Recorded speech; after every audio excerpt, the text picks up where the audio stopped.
꼭 알아야 할 어제의 뉴스. 민주사회를 위한 변호사 모임은 지난 3월 청와대에 이른바 세월호 7시간과 관련한 정보 공개를 청구했습니다.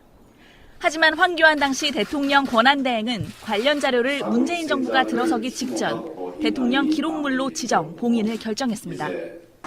결국 민변 측은 지난 6월 국가기록원을 상대로 봉인 취소를 요구하는 행정소송을 냈습니다.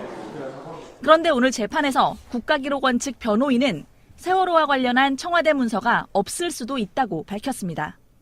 재판부가 그동안 대통령 기록물이라 공개할 수 없다고 한 것 아니었느냐고 묻자 문건이 있는지 없는지를 얘기한 게 아니라 기록물은 공개 대상이 아니라는 취지라고 설명했습니다.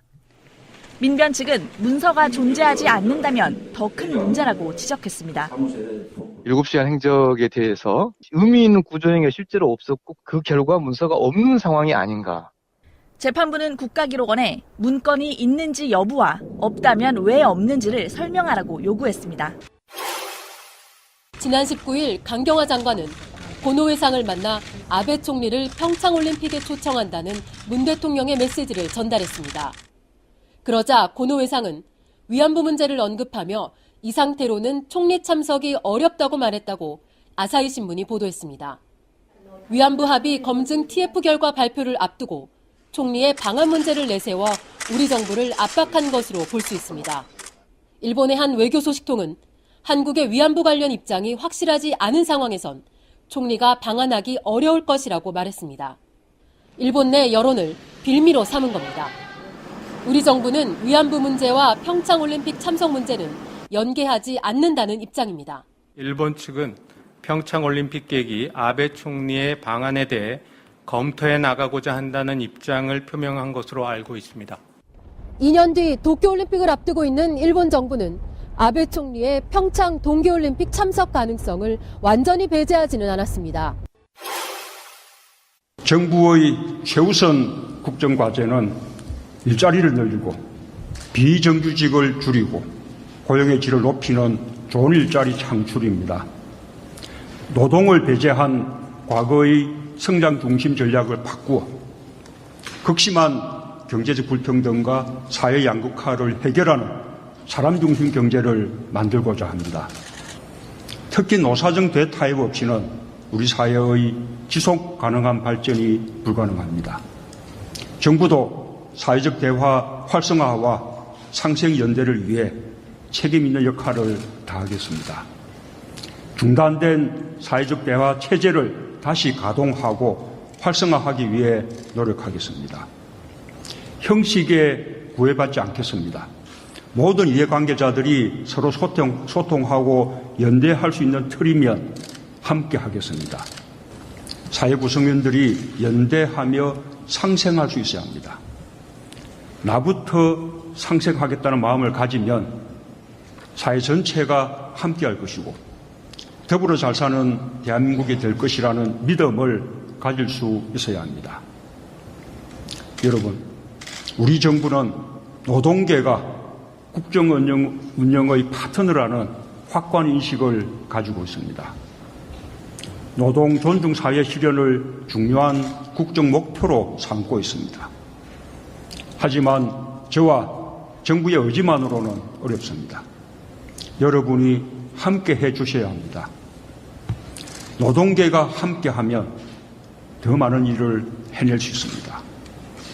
또한 경영계까지 함께하는 상생 속에서만 해낼 수 있는 일이라는 것을 강조하고 싶습니다. 방송 중간에 좋아요를 눌러주시면 새날팀들에게 큰 힘이 됩니다. 미리 감사합니다. 트위터가 진짜 언론입니다. 이정현 의원이 청와대 홍보수석 비서관 시절에 KBS의 세월호 보도에 개입한 혐의로 재판에 넘겨졌습니다. 서울중앙지검 김성훈 부장검사는 19일 이정현의 방송법 위반 혐의로 불구속 기소를 했는데요. 이정현이 2014년 4월 세월호 참사 직후에 KBS가 해경 등 정부 대처와 구조 활동의 문제점을 주요 뉴스로 다루자 당시 KBS 김시곤 보도국장에게 전화를 걸어 뉴스 편집에서 빼달라, 다시 녹음해서 만들어달라 라면서 편집에 직접 개입한 혐의죠. 만약에 요즘 같을 때 문재인 정권에서 이렇게 KBS에 전화를 하고 보도에 개입했다 이렇게 됐으면 난리가 났었겠죠. 전화 아니라 카톡 한 줄만 갔어도 진짜 뒤집어 줄 겁니다, 이제. 제도로서의 민주주의가 흔들리고 구타는 일은 이제 없습니다. 민주주의가 밥이고 밥이 민주주의가 되어야 합니다. 그럼에도 불구하고 이정현은 사진 찍힌 것도 있잖아요. 이렇게 손으로 가위표를 치면서 질문하지 말라고 박근혜한테 뭐랄까 내시 같은 일을 그리고 일일이. 당시 그 김시공 국장이 공개한 그 녹취록도 있었잖아요. 아, 그렇죠. 아따 한 번만 봐주소! 막 이렇게 이야기한 거 있잖아요. 뭡니까, 전체적인 상황으로 봤을 때, 배에 있는 그 최고의 전문가도 운전하고 있는 놈들이 그 뛰어내리라고 명령을 해야지 뛰어내리고, 지금 그 뛰어내릴지를 몰라서 지금 빠져나오고 다른 사람들 그대로 놔두고 그러는데, 그게 해경을 쓰도록 하고, 그 사람들이 마치 별 문제가 없었지만, 해경이 잘못한 것처럼 그런 식으로 몰아가고, 이런 식으로 지금 국가가 어렵고, 지금 나라가 어려운데, 지금 이 시점에서 그렇게 해경하고 정부를 이거 쓰도록 해야지, 그게 맞습니까? 이 선배, 이게 뭐 일부러 우리가 좀 그 해경 갖다 뭐 두둑이 패려고 하는 겁니까? 아니, 지금 그런 식으로 9시 뉴스에 다른 데도 아니고 말이야. 이 앞에 뉴스에다가 지금 해경이 잘못한 것처럼 그런 식으로 내고 있잖아요. 이게 우리 보도가 무슨 의도가 있는 것도 아니고요. 그렇지 않습니까? 솔직히 말해서 의도 있어 보여요. 지금 이거 하는 거 봐보면은. 무슨 의도가 있어요, 저희가요? 이상한 방송들이 한 번 정도 똑같이 지금 그렇게 몰아가고 있는 것 같아요. 그렇지 않고는 어떻게 공영방송이 이 위기 상황에서 지금 아니 누구 잘못으로 이 일이 벌어져가고 있는데. 이건 참사를 놓고서 이거는 면밀히 우리가 분석을 해서 차후 이런 일이 개발하지 않도록 하기 위한 거 아닙니까? 이 선배, 솔직히 우리만큼 많이 도와준 데가 어디 있습니까, 솔직히? 아이, 그래서 지금 이렇게 준비할 때 좀 극적으로 좀 도와주십시오. 극적으로. 이렇게 지금 힘들고 어려울 때 말이야. 그렇게 과장해가지고 말이야. 거기다 대고 갖다 이렇게 밟아놓고 말이야. 무슨 과장을 해, 과장을 하긴요. 결국에요. 조금 하나 살아보십시오. 그냥. 지금은 조금 좀 봐주십시오. 제발 좀 봐주십시오. 나 하나만 살려주시오. 국방부 그거. 예. 그거 하나 살려주시오. 오늘 저녁 뉴스하고 내일 아침까지 나가요. 일단은 라인까지 나가죠. 뉴스라인 한번 그냥 했을 거야 아마. 좀 바꾸면 안 될까? 저 뉴스라인 쪽에 제가 한번 얘기를 해볼게요. 보고 좀 한 번만 도와주시오. 국장님. 나 이거 한 번만 도와주시오. 좀 아예 그냥 다른 걸 대체를 좀 해주든지 아니면 한다면은 말만 바꾸면 되니까. 한 번만 더 녹음 좀 한 번만 더 해주시오. 아이고. 그렇게는 안 되고 지금 우리 그래서 조직이란 게 그게는 안 돼. 안 되고 제가 약간 내 힘으로 할 수 있는 데까지 그냥 좀 해볼게. 그래, 좀 한 번만 도와줘, 진짜, 이거. 필요부터 대장이 KBS로 오늘 봤네. 한 번만 도와주시오. 자, 국장님. 나 한 번만 도와줘. 진짜로. 나 어렵네. 진짜 한 번만 도와주시오. 국장님, 이거 한 번만 도와주고, 만약에 되면 나한테 전화 한번 해줘. 응? 이정현이 기소된 방송법을 보면은요, 제4조 첫 번째, 4조가 방송 편성의 자유와 독립이에요. 여기서 보면 2조에 보면 이렇게 나와 있습니다. 누구든지 방송 편성에 관하여 이 법 또는 다른 법률에 의하지 아니하고는 어떠한 규제나 간섭도 할 수 없다. 이렇게 돼 있어요. 단정적으로 돼 있습니다. 이거를 위반했다는 거거든요. 그게 징역 2년 이하 또는 3천만 원 이하의 벌금이라고 돼 있네요. 이 당시 우리가 기억을 되돌려 보면 말이 되는 게 거의 없었잖아요. 방송 내용도 그렇고 정치인들이 그 당시 여당이었던 당시 새누리당에서 하는 짓들도 그랬고 사실 상식적으로 뭔가 들어맞는 게 하나도 없었어요. 해경도 그랬고 행정안전부의 어떤 태도들, 업무 처리 방식들도 그렇고 우리가 그냥 이런 일이 생기면은 이런 대응을 하겠지? 저런 상황에서는 이 정도는 대응하겠지라고 그냥 미루어 짐작해서 맞아 들었던 게 단 하나도 없었어요. 그 배가 바다에 떠 있었던 어디도 가지도 오지도 못하는 상태에서 떠 있었던 그 순간부터. 그래서 이게 이정현이 이런 방송사 임원한테 전화를 해가지고 막 윽박지르는 그 녹취록이 공개됐을 때 우리가 왜 이상했는지 그런 상황들이 뭐 하나 상식적으로 맞아떨어지는 거 하나도 없이 이상하게 작동하지 않았던 게 왜 그랬는지 이 하나의 실마리가 됐는데 그 당시에 당연히 기소를 했어야죠. 그러니까요. 그때. 이것도 지금 우리가 이 얘기를 처음 듣는 게 아닌데 정권이 바뀌니까 이제 와서야 기소를 하는 거잖아요. 그 사이에 2014년 당시부터 2017년 지금까지 3년 동안 죄가 갑자기 커진 게 아니잖아요. 그렇죠. 왜 이제 기소가 됐을까요? 생각할수록 졸라 열받네. 제도로서의 민주주의가 흔들리고 구타는 일은 이제 없습니다. 민주주의가 밥이고 밥이 민주주의가 되어야 합니다. 이것이 기소된 이유는요.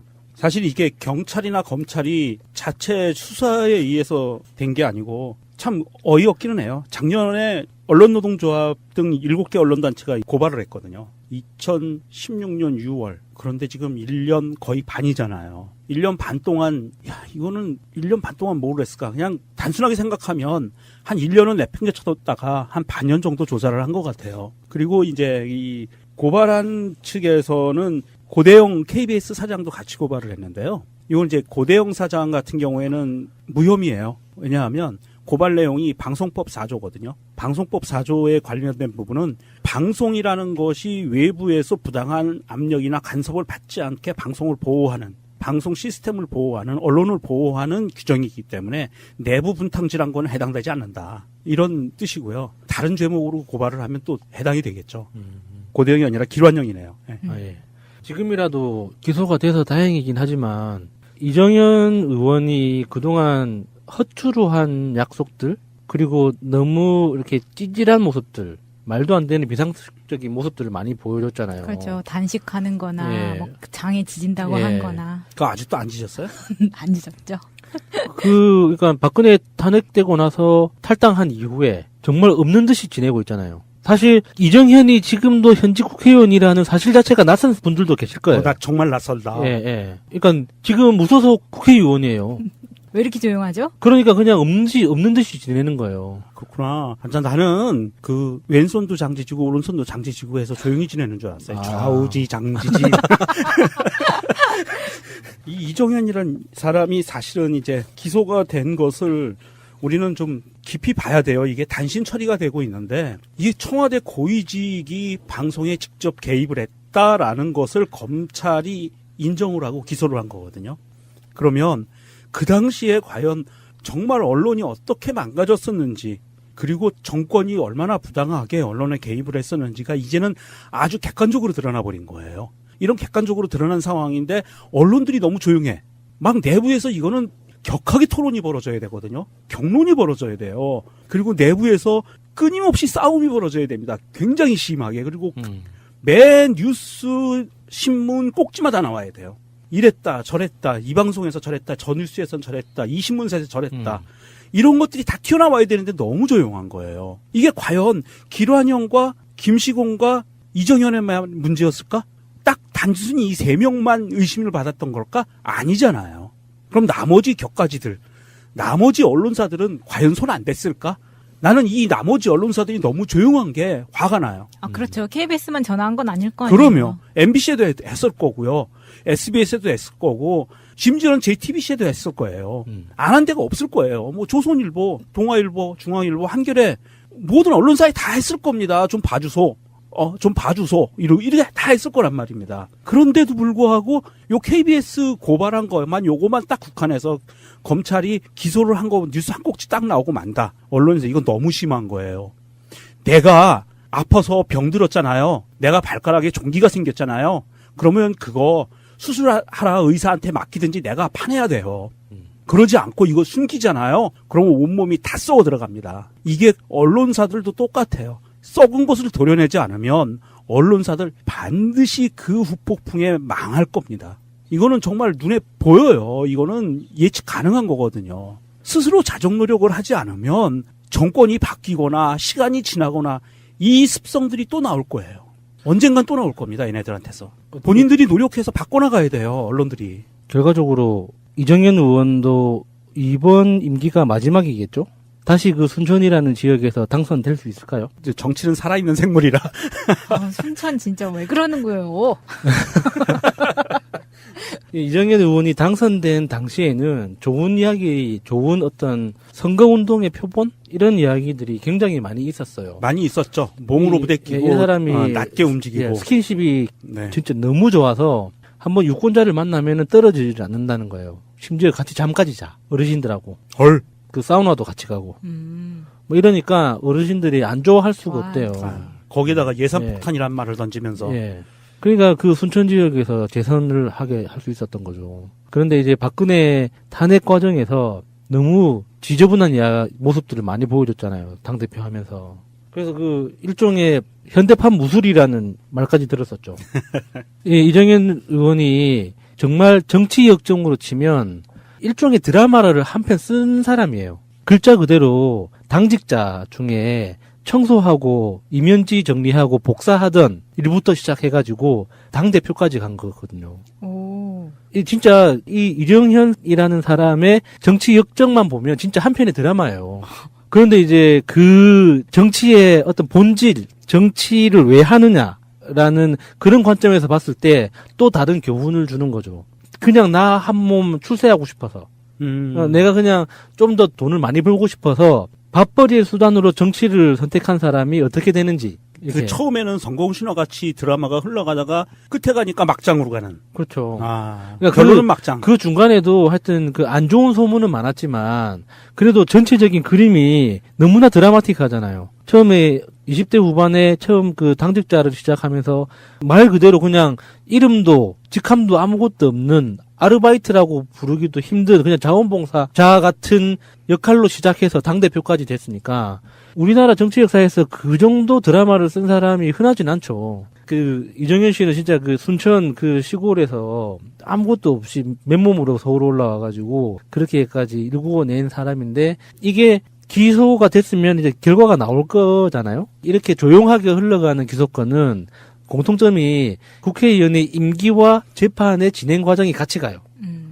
그래서 국회의원 임기가 끝나고 나서 판결이 나오거나 그러면 직전에 판결이 나오거나 그래서 대충 증거불충분으로 그냥 유야무야 될 때도 있고 뭐 적당히 이제 벌금 몇백만 원 해서 그 당선 무효형 뭐 자격 박탈하는 이제 이런 정도로 정리되는 경우도 있는데 어쨌거나 장 지지는 것보다 훨씬 더 안 좋은 상황에 처한 건 확실하죠. 차라리 장을 지져서 동정 여론이라도 불러일으켰으면 그나마 나았을 텐데 그놈의 손이 뭔지. 기소가 된 만큼 그리고 지금까지 많이 기다린 만큼 조속한 조사와 함께 검찰의 빠른 진행이 있었으면 좋겠습니다. 이제 다시 세월호다 29번째 시간입니다. 공순주님 나오셨습니다. 네, 안녕하세요. 지난주에 해군 방송이요. 네, 사격훈련 관련돼서 방송드렸습니다. 꼭 그렇다 이런 게 아니라 정말로 처음 알았는데요. 세월호가 가는 길에 무슨 훈련이 그렇게 많았던 거죠? 그때 당시가 한미연합훈련 큰 훈련 중에서 키리졸브 훈련과 독수리 훈련이라고 해서 전국에서 훈련이 진행되는 큰 훈련 중에서 하나의 훈련이 진행이 되고 있었던 기간이었습니다. 예, 그래서 전 해상 그리고 전 국토에서 모두 다 훈련이 진행됐던 거예요. 그래서 가정이긴 하지만 세월호가 정말로 사격 중인 포탄에 맞았다면 이런 뭐 제목도 한번 달아봤는데 개연성은 뭐든지 다 열려 있는 거라고 봐요. 예. 그러니까 나중에 세월호 진상규명이 된다고 해도 생각지도 못한 곳에서 뭔가가 튀어나올 수도 있어요. 워낙에 정보를 차단했기 때문에 사실은 세월호의 음모론이 난무했던 것 중에 하나가 그런 거 아니겠습니까? 뭔가 차단된 정보 속에서 개연성 있는 걸 맞추다 보니 온갖 얘기가 다 나왔는데 아직까지도 사실 오리무중인 건 사실인 것 같고요. 아직도 많은 분들이 댓글로 많은 분들은 아니고 일부 분들이 댓글로 해상에서 일어난 교통사고인데 왜? 뭐 이런 식의 쉴드를 치시는 분들이 있는데요. 다시 한번 말씀드릴게요. 정말 악의적인 분들이 뭐 세월호 파리안에 이렇게까지 폭력적인 언사를 쓰시는데 문제는요. 진실이 뭐든 간에 유가족 분들이 납득하지 못하고 있다는 것이고요. 좀 더 적극적으로 나아가 보면 정부에서 했던 결정적으로 검찰 수사 같은 경우에 굉장히 많은 면죄부를 줬고 말도 안 되는 수사를 했기 때문에 더 의혹이 증폭된 부분이 있어요. 그런 측면들을 봤을 때 세월호 사건이 어떻게 결론이 나더라도 전향적으로 다 밝히겠다는 생각이 없다면 진짜로 진실이 드러난다고 해도 국민들은 감정적으로 못 받아들일 거라고 저는 생각하거든요. 그리고 뭐 그렇게 댓글 다시는 분들한테 정말 말씀드리고 싶은 게 정부나 문재인 정권이나 또는 일반 시민사회가 바보여서 그 진상규명 요구하는 게 아니에요. 별 사건도 아닌데 뭐 어그로 끌려고 진상규명 요구하는 게 아니라는 말씀 드릴게요. 앞뒤가 안 맞는 건들이 수백 건이나 있다는 사실을 상식적이지 않으면 당연히 의구심을 갖는 게 당연한 것이고요. 내 자식이 어떻게 죽었는지도차 모르는 상태로 사건 덮기는 사실 불가능하다고 생각합니다. 자, 일단 세월호 관련 소식 짧게 좀 전하겠습니다. 세월호 7시간 관련해가지고 대통령 기록관 압수수색했습니다. 며칠 전에. 이렇게 되면은 박근혜가 세월호 7시간 반이죠. 반 동안 뭘 했는지가 나올 수 있을까요? 저는 불가능하다고 보는데. 일단 문재인 정부가 세월호 진상규명을 힘없는 특조위에만 그냥 밀고 가만히 있진 않는구나라는 생각을 개인적으로 해서 이 기사를 보자마자 굉장히 반가웠고요. 방금 푸나님 말씀하셨지만 7시간 반이라고 하지만 전에 고샘의 방송에서 한번 말씀하신 게 5시 외 15분에 중대본을 방문을 하죠. 그리고 거기서 이제 브리핑을 받고 나간 이후로 또 행적이 없어요. 그리고 그 다음날 팽목항에 가기 전까지 행적이 전혀 없거든요. 그래서 24시간을 다 확인을 해야 된다라고 말씀하신 적이 있어요. 저도 물론 마찬가지고. 그러니까 이거를 이제 그 조사를 하게 되면 기록을 전체적으로 다 하다못해 메모까지 다 이제 보관이 된다고 하더라고요. 이게 메모까지 다 보관이 되는 거기 때문에 적어도 뭐를 했는지 안 했는지 정확히는 알 수 있겠다. 예. 그러니까 세월호 대응을 안 한 거는 너무 분명한 거고 청와대에 있었는지 또 우선 저희가 확인이 안 되는 상황이기 때문에. 예. 저는 생각이 조금 달라요. 그 기록들은 어떤 면에서 보면 조작도 가능한 부분들이 있기 때문에 청와대 공문서 중에 9시 반과 10시 조작한 사실도 늘어났잖아요. 네. 그런 것처럼 그게 뭐 봉인된 지 뭐 30년 만에 밝혀지고 이런 걸 떠나가지고 사유가 있으면 언제든지 그건 뒤집을 수가 있어요. 네. 그 NLL 대화록 때도 그런 부분이 있었거든요. 그런 것처럼 많은 것들이 남아있을 개연성은 사실 없어 보인다. 문제는 아까 손준이 말씀하신 것처럼 이 사건이 청와대가 검찰에 수사 의뢰한 사건이에요. 그렇다 보니까 진상규명이랄까 이런 의지가 있다는 거에 대한 제 나름대로는 좀 안도하는 그런 측면이 더 강한 거지. 어쨌건 보고시간 조작에 관련해가지고 지금 검찰이 대통령 기록관을 압수수색했다는 것 이런 이야기 하나 드리고요. 다음에 세월호 선체조사위원회에서 들어가 계신 분들 중에 김용빈 소위원장이라고 있잖아요. 여러분들은 제1기 특조위 때 많이 뵌 분인데 이분에 대한 무리한 해촉 청문회 이걸 강행하고 있다 이런 얘기가 좀 있어가지고 이게요 좀 약간 복잡한 구조를 갖고 있는데 김창준 세월호 선체조사위원장이 세월호 화물칸 차량 블랙박스 보고 누락을 사유를 주장하면서 유가족이 추천한 권영빈 선조위 1소위원장의 교체를 요구하고 나섰다. 이게 지금 이야기의 골자고요.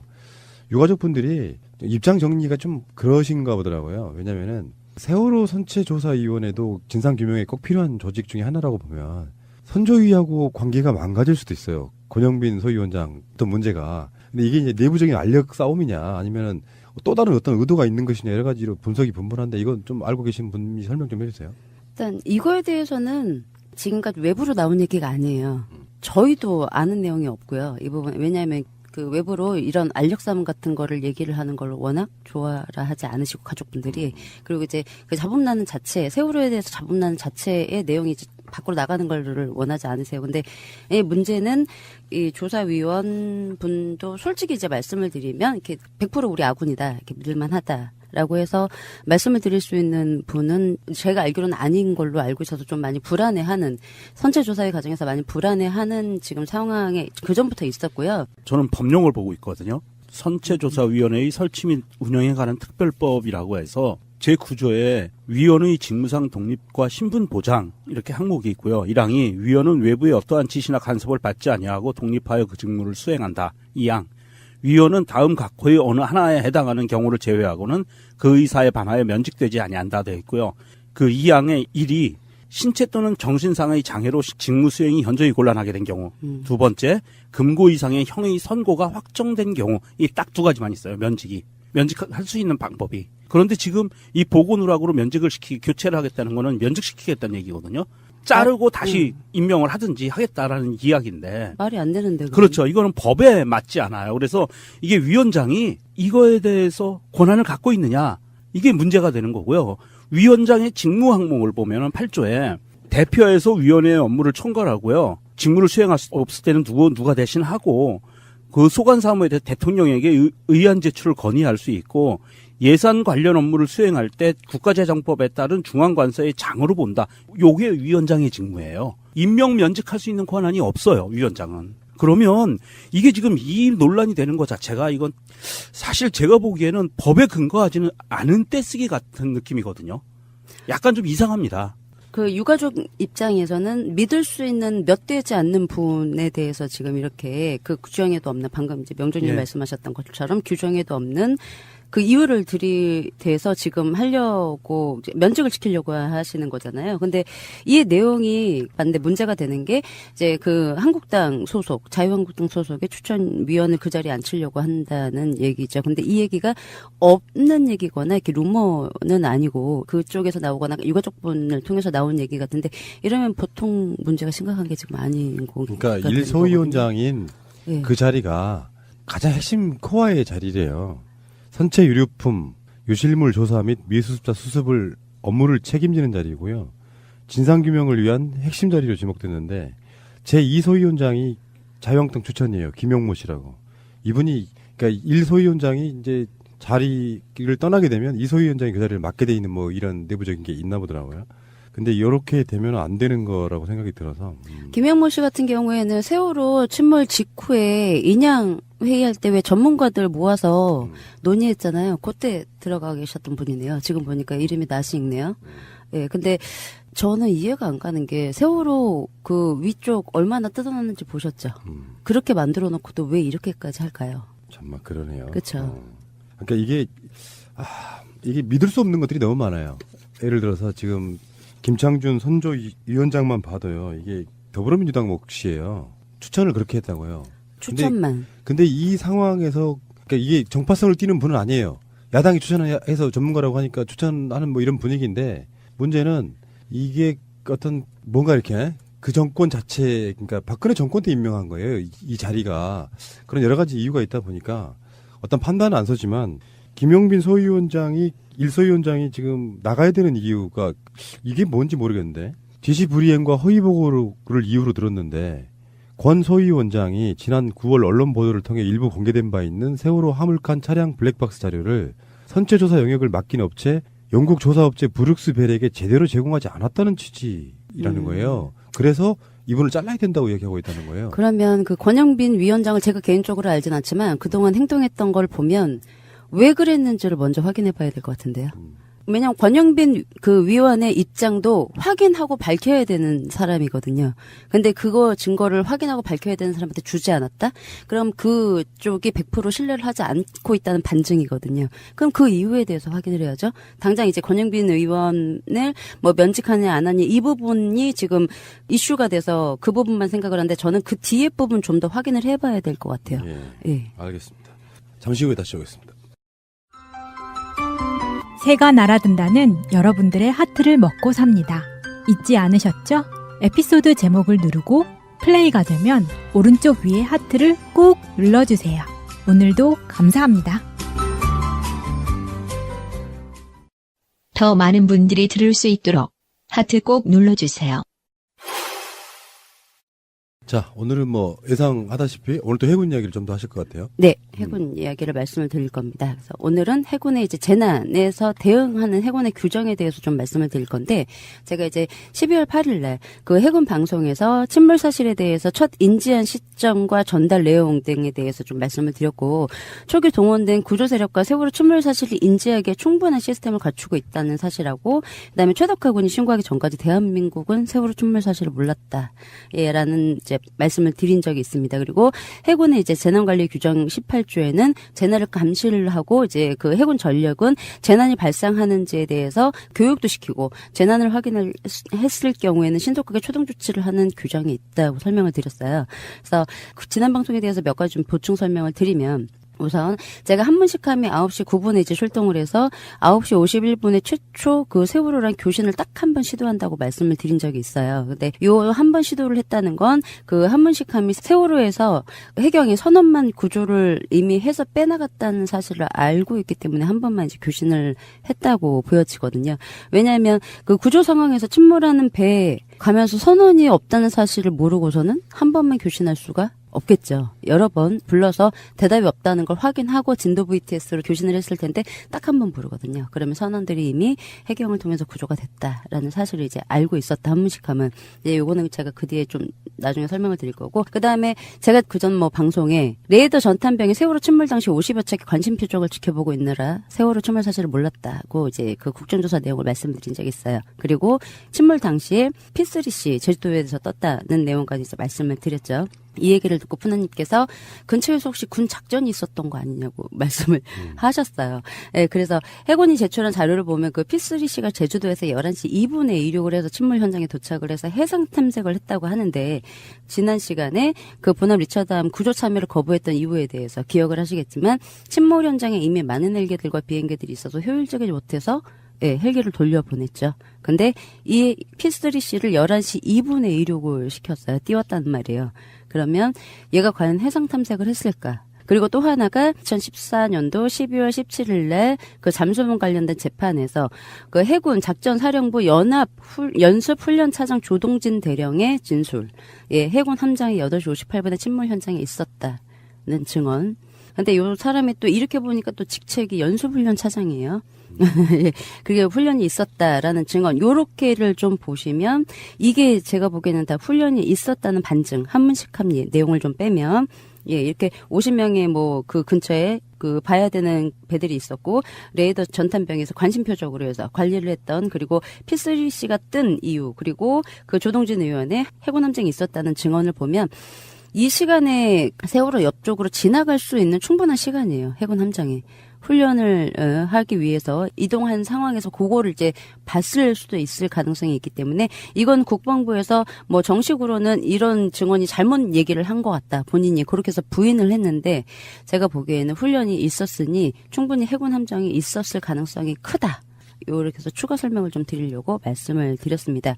그리고 그 보남 리처드 헬기 2대 철수 지시 관련해서 이제 누가 철수 지시를 했는지 그때는 이제 철수 첫 번째 헬기를 와서 그냥 보내고 두 번째 이제 불러서 왔다는 그 부분까지만 좀 지난 시간에 설명을 드렸어요. 근데 그 2014년도 10월 13일 국방위 국정감사에서 해군 참모본부 작전 2차장 김영철이 얘기를 하기를 그 많은 항공기가 상공에 있었기 때문에 외곽에서 대기 조치를 했다가 임무 외에 추가적인 지시가 없었기 때문에 복귀에도 좋다는 것을 공군 MCRC에서 통보를 했습니다. 그것을 듣고 항공기는 복귀를 한 것입니다라고 얘기를 한 게 있어요. 그리고 또 하나가 권은희 의원이 그 지원 관련돼서 요청을 해작사가 했대네요. 그러니까 11시에 요청을 해작사가 했고 주한미군 쪽에서 통해서 지원을 하도록 이제 말씀을 하셨다고 했는데 합참에서 보고를 받았다고 했는데 대기 중에 돌아가라고 했던 것은 스스로 그냥 판단해서 돌아간 거냐고. 그러니까 이 김영철이 임무에 대해서 추가적인 지시가 없었기 때문에 추가 지원할 만한 사항이 없어서 비행기가 또 비행 시간이 도래돼서 복귀한 것으로 알고 있습니다. 그러니까 권은희 의원이 그럼 스스로 돌아갔다는 얘기냐고. 그러니까 이 사람이 그렇다고 얘기를 해요. 그러니까 요게 정확히 첫 번째 헬기가 왔을 때 이렇게 돌려보냈냐라는 질문은 없는데 보다시피 그 헬기가 왔는데 별도의 그 뭐 임무를 주지를 않았어요. 우리 해군에서. 근데 돌아가라고 얘기한 게 아까 공군 MCRC에서 통보를 했다고 얘기를 했잖아요. 근데 미군 헬기가 왔는데 공군 MCRC에서 일방적으로 너 필요 없으니까 돌아가라고 얘기를 할 수 있을까요? 그러면 이 이제 교신이 왔다면 이 교신을 공작사로 전달을 해서 이제 전달이 됐을 거고 공작사 역시 미군이라는 이유만으로 아마 합참으로 연락을 했을 거예요. 얘네들 어떻게 하면 좋겠냐. 근데 합참이 보낼 수 있느냐. 과연.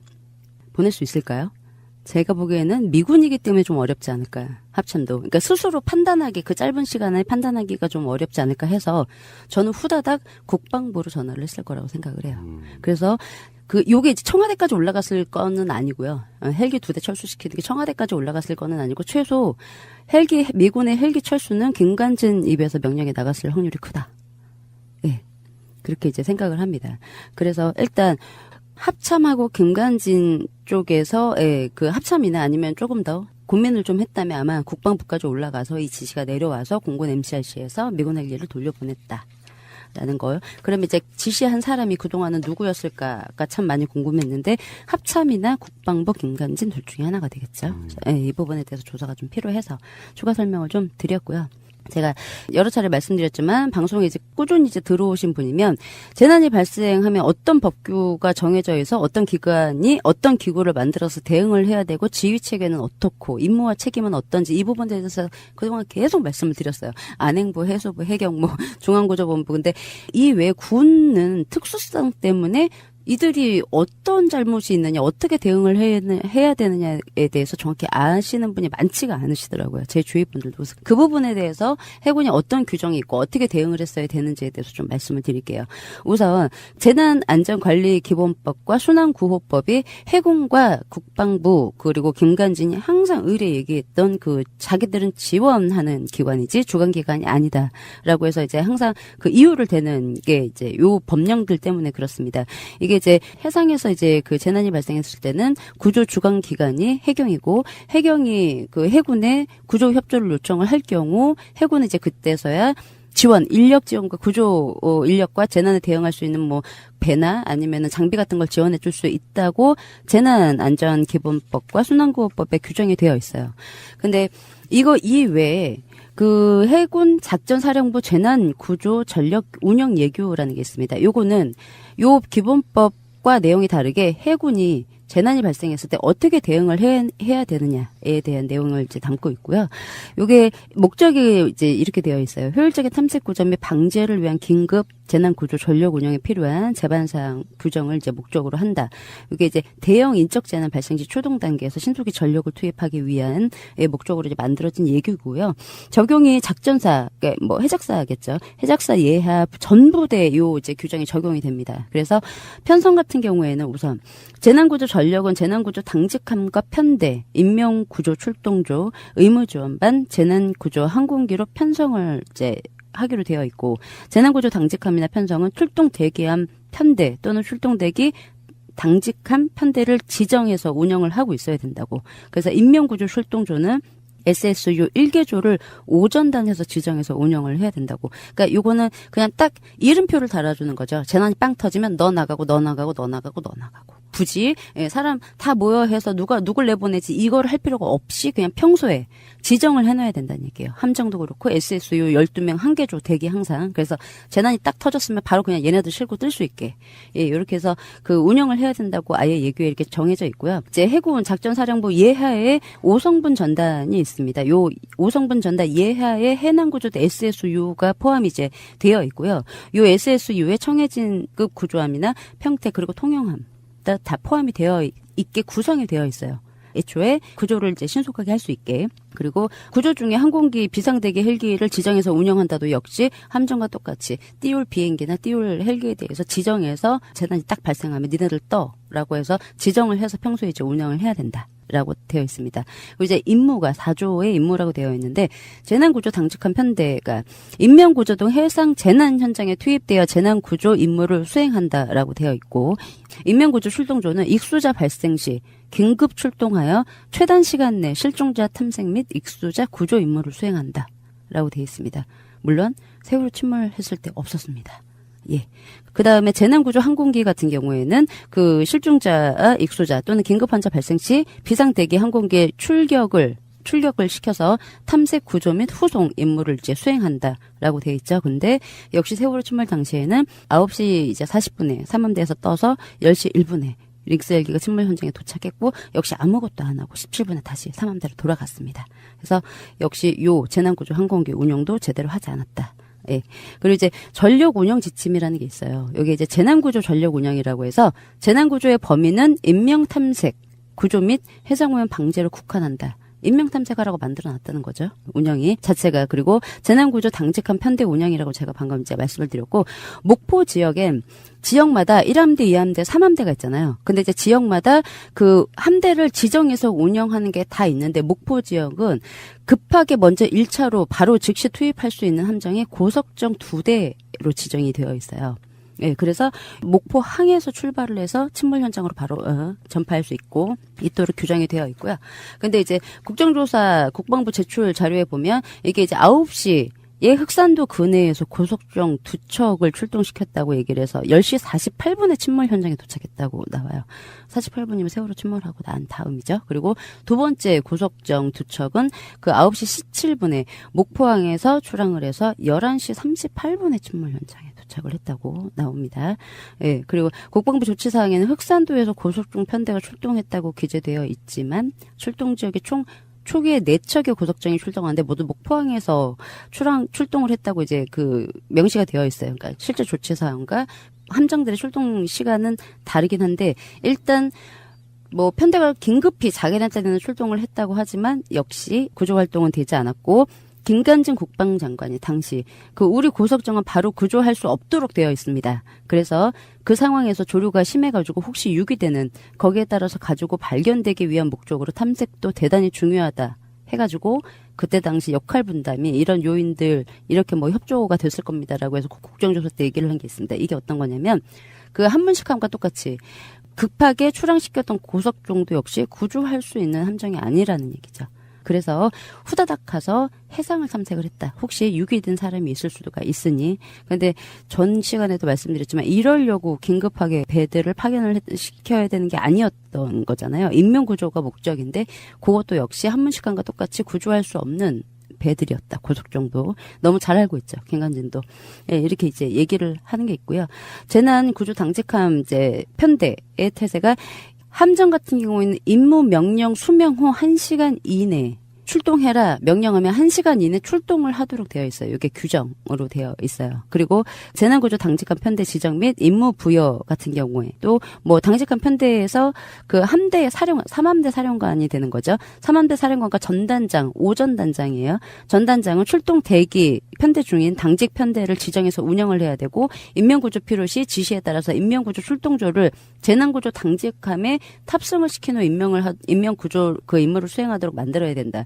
근데 문제는 지시가 있고 1시간 안에 출동을 해야 된다고 했는데 세월호 침몰이 굉장히 시급하고 급박한 상황이었잖아요. 근데 이때는 함정 출동 시간이 오래 걸린 함정 출동보다 헬기들을 더 유용하게 이제 그 출동을 시켜서 운용을 했다라고 하면 얼마든지 구조가 가능했었는데 헬기는 이제 링스 헬기 하나에 실제적으로 이제 띄운 걸로 이제 나오죠.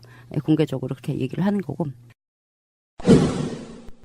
그다음에 인명구조 출동조에서 사망에 대해서 좀 말씀을 드리면 가가 SS 비상대기조 5전단 예하 제55전대 요게 이제 해난구조대입니다. 55전대 설치해서 운영한다라고 돼 있어요. 요게 이제 재병렬 대령이 이제 제55전대 대장으로 되어 있는데 비상대기조 1개조가 12명 구성이 되어 있고 출동 명령 수명 후 1시간 이내 출동할 수 있도록 대기태세를 유지해야 된다. 근데 이 국정조사 때 얘네들이 출동 지시를 9시 44분에 했죠. 세월호 침몰 사실을 목포서 상황보고서를 받고 9시 2분에 받았는데 44분에 출동 지시를 해서 그 10시 51분에 헬기를 타요. 그래서 한 16분 정도가 오바가 됐는데 국정조사에서 이 부분만 열심히 따져요. 의원들도. 원래 1시간 대기였는데 왜 15분을 초과를 했냐. 라고 이제 따져요. 그러니까 김광진 의원이 삼함대사 전남독청으로부터 그 내용을 이제 받아서 부산 해적사가 9시 34분이 아니고 44분인데, 그래서 구조대가 특수 전 전단의 출동 명령을 내립니다. 군 생활 해보신 분들은 대부분 5분 대기조라고 하는 말을 들어보셨을 텐데, 31분이 지나서 출동 명령을 이제 내렸다는데, 이 부분에 대해서 한번 얘기를 해보시라고. 그러니까 김관진이 뭐라고 하냐면, 함대사령관은 상황의 위급성을 깨닫고 현재 기준으로 SSU 해상구조대는 약 1시간 대기 기준으로 되어 있다고. 이 얘기를 계속해요. 안 늦었다는 거죠, 자기네들. 왜냐하면 여러 가지 장비와 여러 가지 훈련 복장을 별도로 해야 하기 때문에 그렇게 이제 시간이 걸린다고 그럽니다. 그래서 최대한 신속하게 현장을 투입이 됐습니다. 제가 근데 지난 시간에 사진 말씀 한번 드린 적 있죠. 얘네들이 뭐 장비 챙겨갔나요? 슈트 입는데 1시간 16분 걸렸다는 얘기예요. SSU가.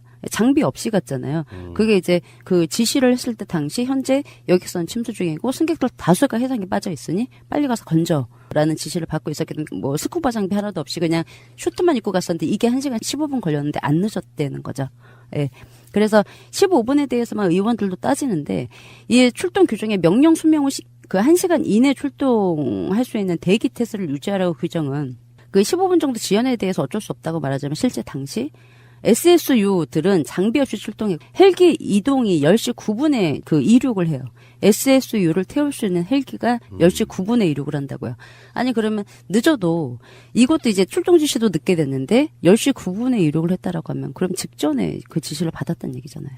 SSU를 태운 헬기 출동 지시를. 그럼 이거 자체가 15분 출동 지연이 아니고 고의로 출동을 지연시켰다고밖에 볼 수가 없거든요. 얼마든지 신속히 출동을 시킬 수 있었는데 그리고 출동 지시 자체를 늦게 내려서 이건 말 그대로 출동 지시 자체를 늦게 내려서 한 명도 구조를 못했어요. 근데 국방부도 그렇고 국회의원들도 그렇고 국정조사 때 그냥 15분만 가지고 얘기를 했다는 거. 근데 그게 문제가 아니죠. 예, 제가 방금 말씀을 드렸던 것처럼 2분에 띄웠으면 2분에 처음에 그 얘기를 들었으면 삼함대에 있는 SSU 5명과 스쿠버 장비를 먼저 침몰현장에 투입을 시키면 그냥 전원 구조가 됐었어요. 다른 함정 올 필요가 없었거든요.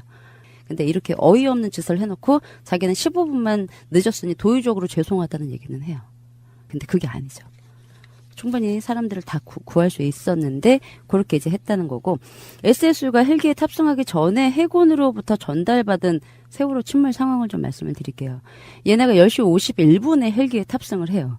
근데 그 전에 9시 50분에 서해 해경청이 삼함대에 여객선 60도 기울어진 상태로 침수 중이라는 사실을 통보를 했어요. 그리고 여기서 해군이 제가 보기엔 한문식함이에요. 한문식함이 1, 2, 3정과 교신을 했대요. 그래서 확인 결과 갑판으로 나와 있는 인원이 없음이라는 교신을 했습니다. 9시 50분에. 그리고 9시 54분에 서해청으로부터 삼함대에 사고 선박 좌연 전복 완전 침수 통보를 받았어요. 삼함대에. 그리고 이제 9시 50분에서부터 52분부터 TRS 이제 통화, 그 경비 전화로 해서 통화한 내용을 보면 삼함대 이제 상황 장교와 서해청에 있는 해군 연락관이 통화한 내용입니다. 서해청에서 이제 해군 연락관이 그래요. 1, 2, 3정이 방금 TRS로 연락이 왔는데 잠시 후에 침몰이라고 합니다. 침몰할 예정이라고 TRS로 연락이 왔습니다. 라고 얘기를 합니다.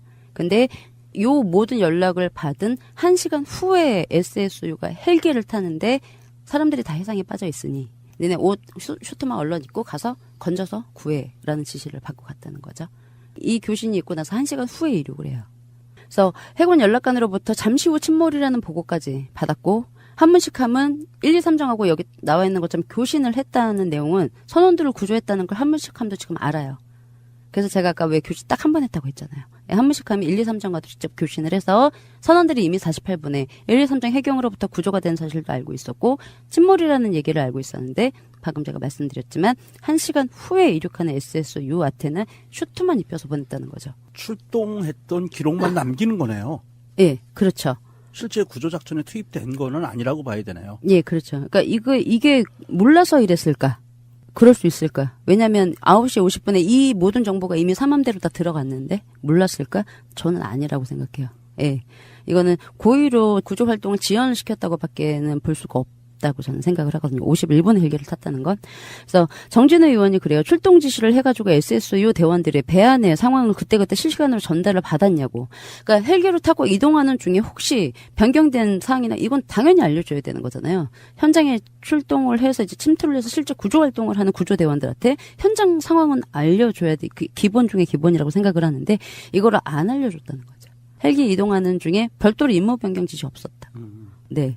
그래서 없었지요. 그러니까 정진우 의원이 없었지요. 네, 배 안에 어떤 상황이 발생하는지, 사람들이 있는지 없는지 그거 모르고 지금 SSU 대원들이 출동한 거 맞지요. 그러니까 해남 구조대 장진홍이 그렇다고.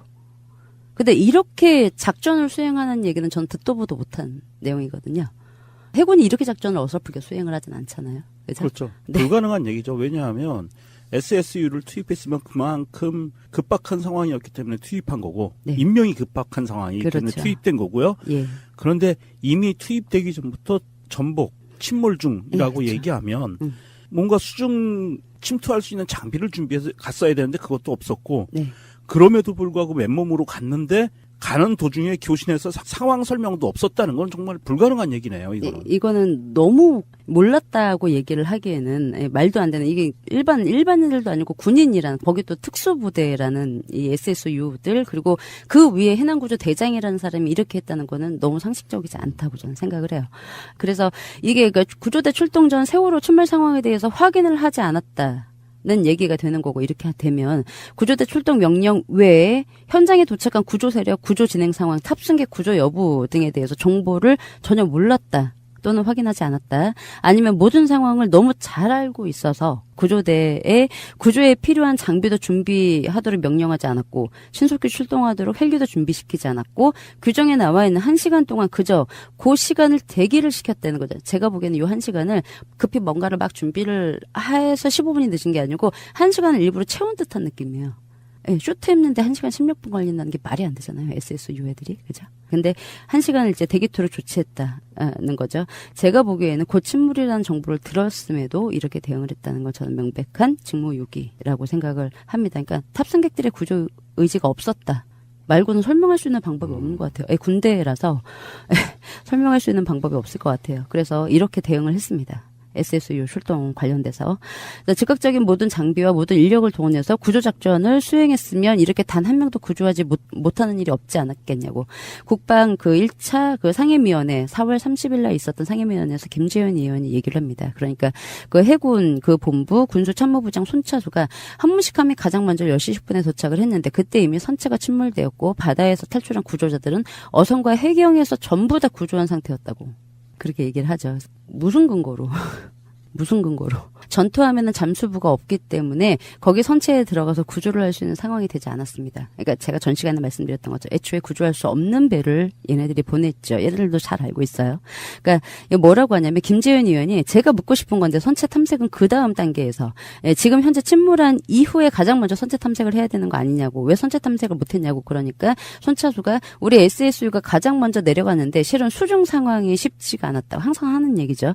배가 145m였는데 그 위치가 내려가면 이것이 어디인지 모른다고. 그래서 전부 손으로 더듬더듬 해야 되기 때문에 이게 출입구 하나가 있어서 그것이 쉽지가 않았다고. 그래서 SSU가 일단 하잠색이죠. 안내색 하나를 설치를 먼저 하고 그때부터 구조 작업을 시작할 수 있는 계기를 만들었답니다. 하잠색 하나 설치한 거를. 그래서 김재현 의원이 초동 조치 때 선체 탐색을 우선적으로 해야 하고 이것을 할 수 있는 모든 장비와 전문 인력을 총동원해야 됐던 거 아니냐고. 그러니까 이 손차수가 실은 조류가 세고 최초의 하잠색 안내색을 먼저 설치해야 합니다. 왜냐하면 그것이 없으면 전혀 수중 탐색이 되지 않습니다. 이건 뭐 우리가 너무 잘 알고 있는 얘기죠. 그래서 출입구가 하나밖에 없기 때문에 맨 처음 거기에서 했고 그 다음에 추가적으로 출입구를 만들 수가 없어서 창문을 깨는 것이 좋겠다 해서 그 이후에 뭐 창문을 깨서 10개 정도 설치를 해서 운영을 했대요. 근데 이 10개는 다들 아시겠지만 바지선이 온 이후에 세월호 침몰 직후 골든타임 72시간이 다 지난 다음에 했다는 이제 얘기인 거고요.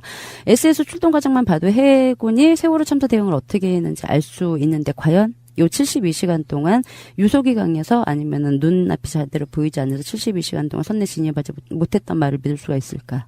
인터뷰 기사가 있길래 좀 가져왔는데 천안함 수색 작업 관련해서 해군 장교의 인터뷰가 있더라고요. 여기 이제 해남구조 장교 그 당시 중령이었어요. 뭐라고 인터뷰를 했냐면 통로를 개방할 때까지는 더듬으면서 접근해야 하지만 루프가 설치되면 해저까지 도착하는데 최대 2분이면 된다고. 해서 그럴 경우에는 15분가량 현장에서 작업이 가능하다고. 그러니까 하잠색만 입구 쪽에 하나 설치가 되면 안으로 들어가서 그 인명 수색을 15분 정도 할 수가 있다는 얘기죠. 예, 그렇게 얘기를 합니다. 그래서 표면 공급식, 이제 천안함 당시에는 표면 공급식이 아니고 다이빙 장비만 가지고 들어갔어요. 이것도 SSU들이었죠. 예, 산소통만 이용을 해서 잠수를 하였고 무엇보다 천안함이 해저가 똑같아요. 45m, 세월호 47m. 그리고 밑으로 이제 가라앉아 있어, 그 천안도 밑으로 가라앉아 있었잖아요. 밑으로 이제 가라앉아 있었지만 해군이 하잠색을 설치할 당시에 세월호 선수는 해수 위로 떠 있었어요. 그래서 천안함처럼 선체 접근하기가 어렵지도 않았고 입구를 찾기도 천안함처럼 어렵지 않았다. 근데 하잠색을 설치했는데 천안함과 대응했던 게 너무 반대다. 다르다. 예, 그런 인터뷰가 있어서 좀 읽어드리려고 가져왔습니다. 그래서 국정조사에 보면 2014년도 6월까지 병력, 국방부 병력이 투입된 거를 좀 내용을 말씀드리면 총 병력이 3,800명이 투입이 됐대요.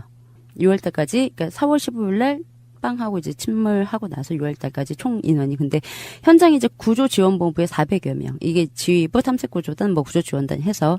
그리고 해상하고 탐색 인원이 2,800명. 함정, 그리고 뭐 승조원, 육군, 특전사 이렇게 31사 해가지고 총 2,800명이 투입이 됐고, 수중 공중 탐색이 500여 명. 그리고 요게 이제 SSU, UDT, 육해공, 공군, 항공요원 뭐 포함해서 구조대 포함해서 그리고 기타가 150명, 요게 합동 의료진반이나 뭐 팽목한 지원반까지 해서 총 3,800명이 투입이 됐답니다.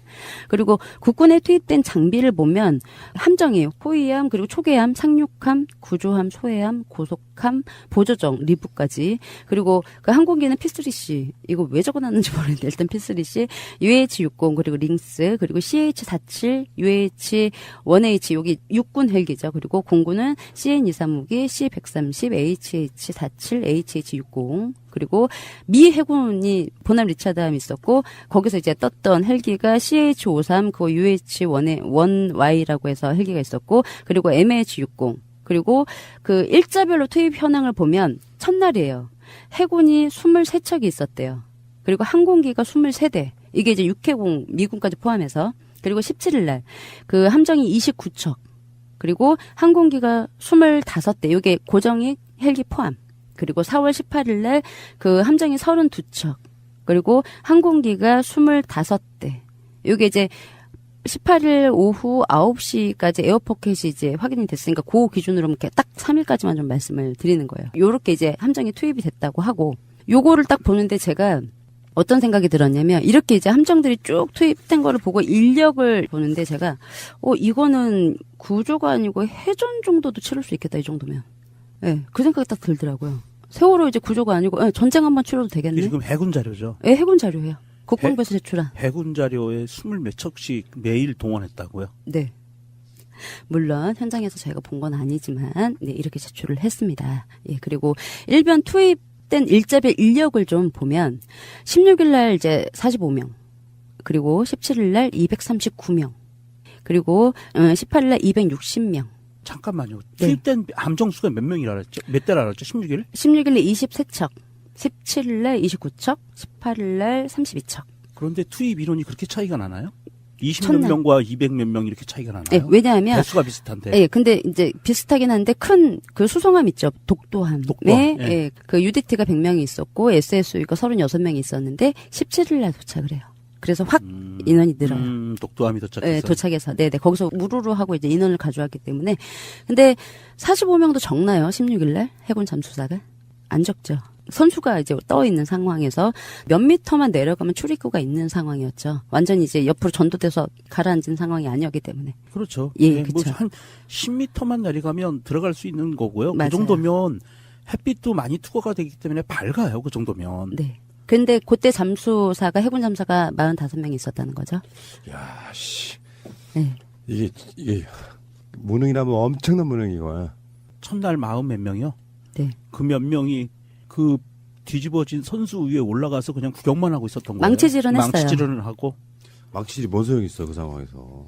망치질은 했어요. 그리고 주요 작업을 좀 말씀을 드리면 첫날 그 해군이 하잠색 1개 설치했죠. 요거 연결 작업 그리고 실종자 탐색. 요거는 아마 해상을 돌아본 함정 얘기를 하는 것 같아요. 예, 안우리 해상 탐색이죠. 그렇죠. 예. 그래서 하잠색 하나 설치했고 17일 날 작업이 뭐냐면 강조류로 상승 131명이.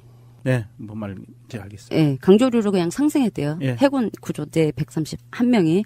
그리고 18일 날은 79명이 실제 이제 잠수 시도를 했는데 실종자 탐색, 강조류로 상승, 실종자 탐색, 그리고 그 하잠색 3개 설치, 그리고 또 실종자 탐색.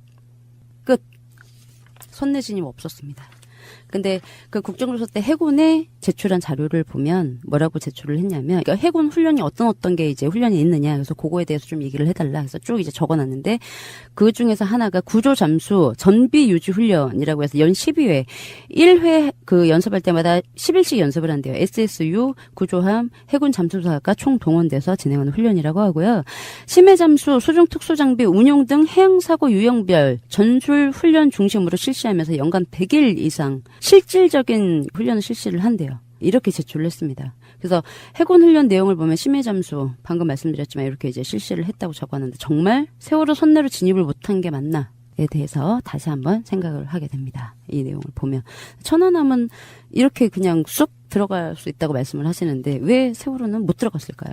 천안함보다 넓었는데 진입할 수 있는 분도 많았고 의문이 아닐 수 없습니다. 2만원 인원이 이렇게 많이 왔답니다. 그날. 근데 저녁에도 그렇고 16일은 뭐 아시다시피 굉장히 잔잔했잖아요. 네, 유가족분들 증언도 있고 실제 사진도 있습니다. 굉장히 잔잔한 바다였습니다. 근데 구조활동을 전혀 하지 않았다.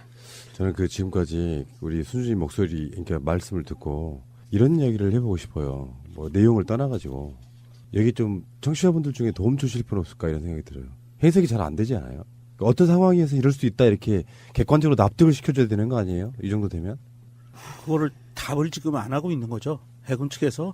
상식적으로 보면은요. 아까도 이제 공수님 말씀하셨지만 세월호 선수가 떠 있는 상태에서는 10m만 내려가면 출입구들이 있고요. 세월호는 우리가 알고 있다시피 출입구들이 열려 있었어요. 그랬잖아요. 맞아요. 사람들 빠져나오고 밧줄로 이렇게 맞아요. 소화전 내려서 네. 학생들 구해내고 했던 문이 그냥 열려 있는 상태였거든요. 네. 그러면 잠수사가 들어갈 수 있어요. 산소통만 매도. 네. 군용 함정은요, 기본적으로 출입구가 닫혀져 있는 구조예요. 그렇죠. 그래서 천안함은 닫혀져 있는 출입구를 들어가서 열고 들어가야 되는 상황이었고, 세월호는 애지간한 문들이 개방돼 있었어요. 특히 맨 마지막으로 빠져나왔던 후미 출입문, 그거 열려 있었잖아요. 네. 그런 상황인데 선체 진입을 못했다는 거는 정말 이거는 말도 안 되는 거예요. 네, 제가 전에 한번 설명드렸지만 그 중앙 홀 3층에 있는 양쪽으로 예. 여다지 큰 문이죠. 예. 여다지 문. 예. 거기에서 시신을 21구를 수습을 했잖아요. 그때 그 잠수사분 저 나오셔서도 그런 네. 증언하셨죠. 네. 그래서 천안함보다 훨씬 복도도 넓었을 거고 문도 훨씬 컸을 텐데 선내로 진입을 하지 못했다는 거죠. 맞아요. 네. 생각해보면 이게 진짜 미스터리 중에 하나예요. 왜 3일 넘게 아무것도 안 하고. 분명히 살아는 있었을 거라고요. 최소한 많은 숫자가. 근데 왜 그랬을까요? 그 예전에는 우리가 이 세월호 다 녹음을 하면서 그 침몰한 세월호를 인양하는 것에 대한 이득을 주려고 미적미적 됐다라는 이야기들을 했었는데 지금 와서 보면 그것도 아니에요. 그러면 그 3일 동안 무엇을 했는가? 정말 궁금하네요. 네. 그러니까 유가족분들도 거기에 대해서 참 의문을 제기를 하시는데 그런 말씀하시는 유가족분들 계세요. 바지선에 상주를 하셨잖아요. 유가족분들이. 네. 그리고 해경 함정에 상주를 하시는 네. 분도 계셨어요. 첫날부터 입수를 해서 배가 이제 여기 떠 있고 입수를 해서 그럼 나오면 이쪽으로 나와서 올라와야 되잖아요. 절로 나가는 해군들도 있었대요. 그럼 세월호 완전히 침몰한 상태에서 아니면 선수 떠 있는 3일 동안, 예, 왔다 갔다 들락날락 하면서, 물론 이제 완전히 가라앉았을 때도 마찬가지지만, 이쪽으로 와야 되는, 이쪽으로 잠수를 했으니까 이쪽으로 와야 되는데, 잠수를 했다가 저쪽으로 나가는 사람들도 있었다고요. 그러니까 방송을 들으시는 분들 중에 본인 나름 상식적이라고 생각하시는 분들 중에는요. 이제 해경뿐만 아니라 해군까지 들어와 있어요. 지금 여기 어떤 구조에. 비밀 유지가 불가능한 상황이라고 생각하시는 분들이 많아요. 근데 명령 체계에서는 뭘 하는지 모르는 상태에서 명령만으로 뭔가를 수행한다고 하면 저는 그건 충분히 납득이 될 수 있다고 생각해요. 네. 가능한 체계입니다. 이 규정을 봐도 충분히 가능해요. 입을 얼마든지 봉할 수 있습니다. 그럼 가이드라인을 타고 이쪽에서 들어가서 나올 때는 저쪽 가이드라인을 타고 나왔다는 얘기 아니에요? 가이드라인은 아니더라도 SSU잖아요. 잠수나 수영 실력은 담보가 되어 있는 사람들이기 때문에. 근데 제가 말하는 저쪽은 그때 아마 수송함인 독도함이 와 있었을 거예요. 거기 이제 탐색구조본부가 설치가 되어 있고 지휘부들이 웬만한 사람들이 합참부터 시작해서 다 거기 가 있었거든요. 예, 근데 그쪽으로 갈 이유가 없잖아요.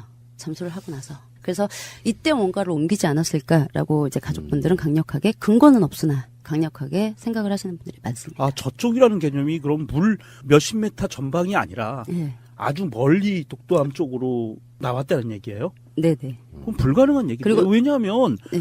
아무리 수영 실력이 좋아도요, 조류가 있는데 그거를 맨몸으로 헤엄쳐서 물 위로 올라오는 거 아니거든요. 네. 가이드라인 잡고 올라와요. 네, 독도함뿐만 아니라 그쪽에도 함정, 해군 함정이 방금 말씀드렸지만 여러 척이 와 있어서 그러니까 여러 척이 와 있는 거는 별개로 치고 이 가이드라인을 잡고 올라와야 내가 올라갈 위치로 올라갈 수가 있는데 네. 이상하네요. 네, 근데 이제 그거보다 이제 핵심이 왜 들어갔던 배로 오지 않고 다른 배로 갔냐. 이제 그게 너무 이상한 거죠. 이렇게 볼 수는 있잖아요.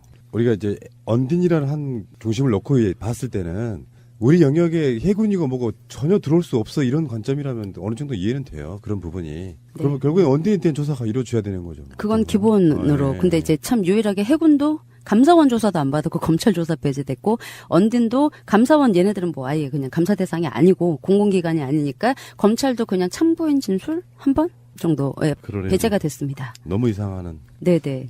자, 듣다 보니까 그러니까 이게 정말 무능론으로만 설명하면 무기력해지기가 이루 말할 수 없는 그런 내용들이에요. 대체 나라는 뭐하고 시스템 뭐 왜 필요하고 이런 느낌이고요.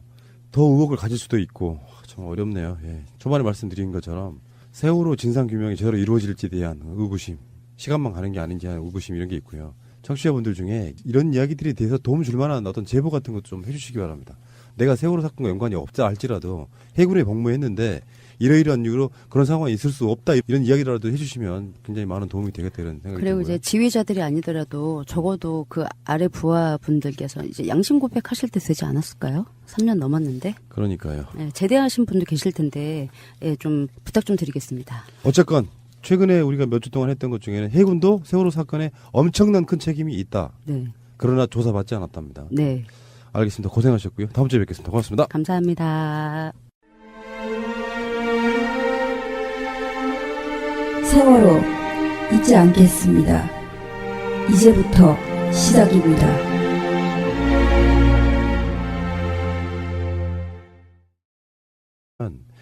정부에서 했던 결정적으로 검찰 수사 같은 경우에 굉장히 많은 면죄부를 줬고 말도 안 되는 수사를 했기 때문에 더 의혹이 증폭된 부분이 있어요. 그런 측면들을 봤을 때 세월호 사건이 어떻게 결론이 나더라도 전향적으로 다 밝히겠다는 생각이 없다면 진짜로 진실이 드러난다고 해도 국민들이 감정적으로 못 받아들일 거라고 저는 생각하거든요. 그리고 뭐 그렇게 댓글 다시는 분들한테 정말 말씀드리고 싶은 게 정부나 문재인 정권이나 또는 일반 시민사회가 바보여서 그 진상규명 요구하는 게 아니에요. 별 사건도 아닌데 뭐 어그로 끌려고 진상규명 요구하는 게 아니라는 말씀 드릴게요. 앞뒤가 안 맞는 건들이 수백 건이나 있다는 사실을 상식적이지 않으면 당연히 의구심을 갖는 게 당연한 것이고요. 내 자식이 어떻게 죽었는지도 모르는 상태로 사건 덮기는 사실 불가능하다고 생각합니다. 자, 일단 세월호 관련 소식 짧게 좀 전하겠습니다. 세월호 7시간 관련해가지고 대통령 기록관 압수수색했습니다. 며칠 전에. 이렇게 되면은 박근혜가 세월호 7시간 반이죠. 반 동안 뭘 했는지가 나올 수 있을까요? 저는 불가능하다고 보는데. 일단 문재인 정부가 세월호 진상규명을 힘없는 특조위에만 그냥 밀고 가만히 있진 않는구나라는 생각을 개인적으로 해서 이 기사를 보자마자 굉장히 반가웠고요. 방금 푸나님 말씀하셨지만 7시간 반이라고 하지만 전에 고샘의 방송에서 한번 말씀하신 게 5시 외 15분에 중대본을 방문을 하죠. 그리고 거기서 이제 브리핑을 받고 나간 이후로 또 행적이 없어요. 그리고 그 다음날 팽목항에 가기 전까지 행적이 전혀 없거든요. 그래서 24시간을 다 확인을 해야 된다라고 말씀하신 적이 있어요. 저도 물론 마찬가지고. 그러니까 이거를 이제 그 조사를 하게 되면 기록을 전체적으로 다 하다못해 메모까지 다 이제 보관이 된다고 하더라고요.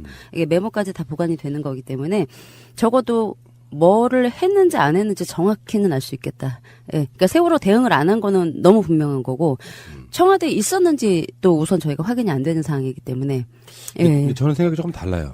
그 기록들은 어떤 면에서 보면 조작도 가능한 부분들이 있기 때문에 청와대 공문서 중에 9시 반과 10시 조작한 사실도 늘어났잖아요. 네. 그런 것처럼 그게 뭐 봉인된 지 뭐 30년 만에 밝혀지고 이런 걸 떠나가지고 사유가 있으면 언제든지 그건 뒤집을 수가 있어요. 네. 그 NLL 대화록도 그런 부분이 있었거든요. 그런 것처럼 많은 것들이 남아있을 개연성은 사실 없어 보인다. 문제는 아까 손준이 말씀하신 것처럼 이 사건이 청와대가 검찰의 수사 의뢰한 사건이에요.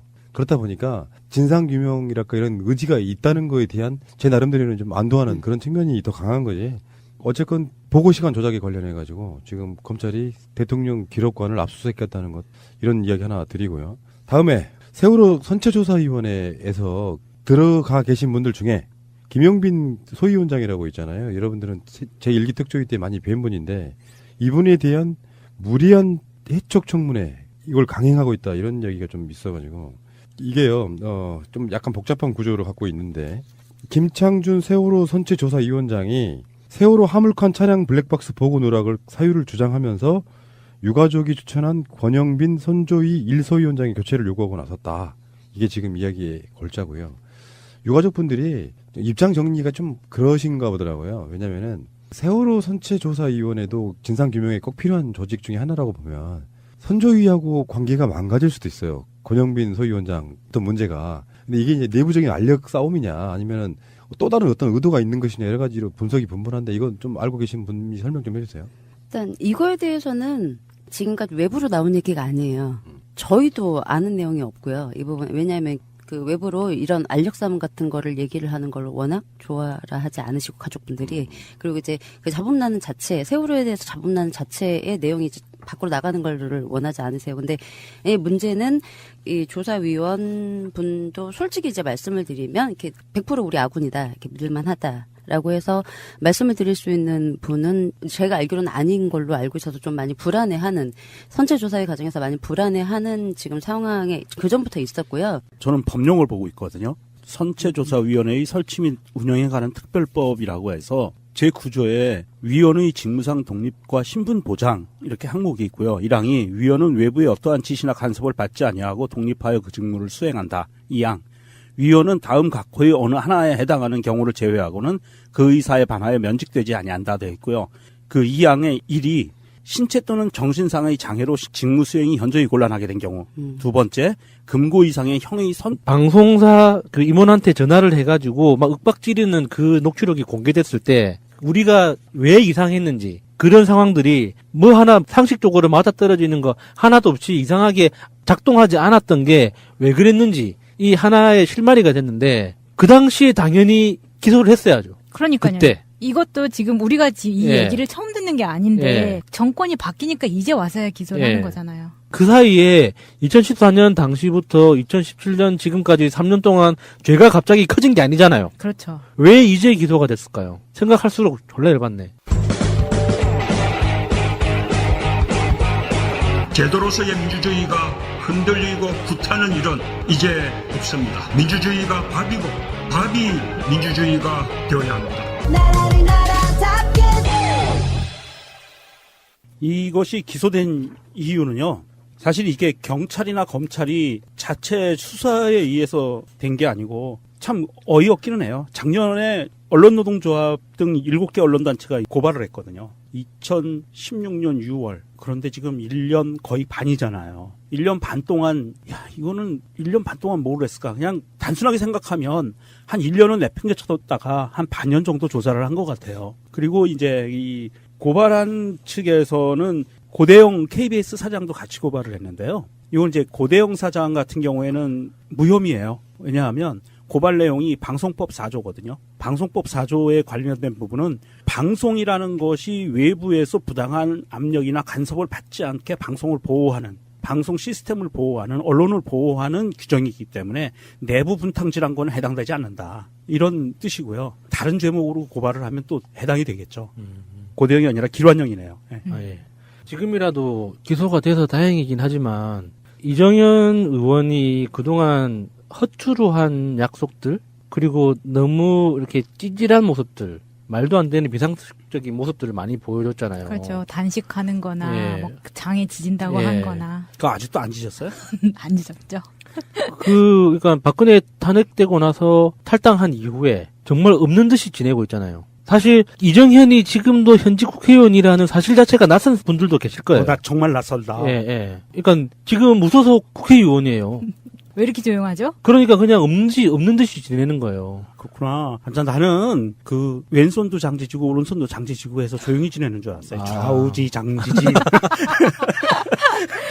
이 이정현이라는 사람이 사실은 이제 기소가 된 것을 우리는 좀 깊이 봐야 돼요. 이게 단신 처리가 되고 있는데 이 청와대 고위직이 방송에 직접 개입을 했다라는 것을 검찰이 인정을 하고 기소를 한 거거든요. 그러면 그 당시에 과연 정말 언론이 어떻게 망가졌었는지 그리고 정권이 얼마나 부당하게 언론에 개입을 했었는지가 이제는 아주 객관적으로 드러나 버린 거예요. 이런 객관적으로 드러난 상황인데 언론들이 너무 조용해. 막 내부에서 이거는 격하게 토론이 벌어져야 되거든요. 경론이 벌어져야 돼요. 그리고 내부에서 끊임없이 싸움이 벌어져야 됩니다. 굉장히 심하게. 그리고 매 뉴스, 신문 꼭지마다 나와야 돼요. 이랬다 저랬다 이 방송에서 저랬다 저 뉴스에선 저랬다 이 신문사에서 저랬다 이런 것들이 다 튀어나와야 되는데 너무 조용한 거예요. 이게 과연 기관형과 김시공과 이정현의만 문제였을까? 딱 단순히 이 세 명만 의심을 받았던 걸까? 아니잖아요. 그럼 나머지 격가지들, 나머지 언론사들은 과연 손 안 댔을까? 나는 이 나머지 언론사들이 너무 조용한 게 화가 나요. 아, 그렇죠. KBS만 전화한 건 아닐 거 아니에요. 그럼요. MBC에도 했을 거고요. SBS에도 했을 거고, 심지어는 JTBC에도 했을 거예요. 안 한 데가 없을 거예요. 뭐 조선일보, 동아일보, 중앙일보, 한겨레 모든 언론사에 다 했을 겁니다. 좀 봐주소. 좀 봐주소. 이렇게 다 했을 거란 말입니다. 그런데도 불구하고 요 KBS 고발한 거만 요거만 딱 국한해서 검찰이 기소를 한 거 뉴스 한 꼭지 딱 나오고 만다. 언론에서 이건 너무 심한 거예요. 내가 아파서 병들었잖아요. 내가 발가락에 종기가 생겼잖아요. 그러면 그거 수술하라 의사한테 맡기든지 내가 파내야 돼요. 그러지 않고 이거 숨기잖아요. 그러면 온몸이 다 썩어 들어갑니다. 이게 언론사들도 똑같아요. 썩은 것을 도려내지 않으면 언론사들 반드시 그 후폭풍에 망할 겁니다. 이거는 정말 눈에 보여요. 이거는 예측 가능한 거거든요. 스스로 자정 노력을 하지 않으면 정권이 바뀌거나 시간이 지나거나 이 습성들이 또 나올 거예요. 언젠간 또 나올 겁니다. 얘네들한테서. 본인들이 노력해서 바꿔나가야 돼요. 언론들이. 결과적으로 이정현 의원도 이번 임기가 마지막이겠죠? 다시 그 순천이라는 지역에서 당선될 수 있을까요? 정치는 살아있는 생물이라. 순천 진짜 왜 그러는 거예요? 이정현 의원이 당선된 당시에는 좋은 이야기, 좋은 어떤 선거운동의 표본? 이런 이야기들이 굉장히 많이 있었어요. 많이 있었죠. 몸으로 부대끼고 이 사람이 낮게 움직이고. 스킨십이 진짜 너무 좋아서 한번 유권자를 만나면은 떨어지지 않는다는 거예요. 심지어 같이 잠까지 자. 어르신들하고. 헐. 그 사우나도 같이 가고. 뭐 이러니까 어르신들이 안 좋아할 수가 없대요. 거기다가 예산폭탄이란 말을 던지면서. 그러니까 그 순천 지역에서 재선을 하게 할 수 있었던 거죠. 그런데 이제 박근혜 탄핵 과정에서 너무 지저분한 모습들을 많이 보여줬잖아요. 당대표 하면서. 그래서 그 일종의 현대판 무술이라는 말까지 들었었죠. 이정현 의원이 정말 정치 역정으로 치면 일종의 드라마를 한 편 쓴 사람이에요. 글자 그대로 당직자 중에 청소하고 이면지 정리하고 복사하던 일부터 시작해가지고 당대표까지 간 거거든요. 진짜 이 이정현이라는 사람의 정치 역정만 보면 진짜 한 편의 드라마예요. 그런데 이제 그 정치의 어떤 본질, 정치를 왜 하느냐라는 그런 관점에서 봤을 때 또 다른 교훈을 주는 거죠. 그냥 나 한 몸 출세하고 싶어서. 내가 그냥 좀 더 돈을 많이 벌고 싶어서 밥벌이의 수단으로 정치를 선택한 사람이 어떻게 되는지.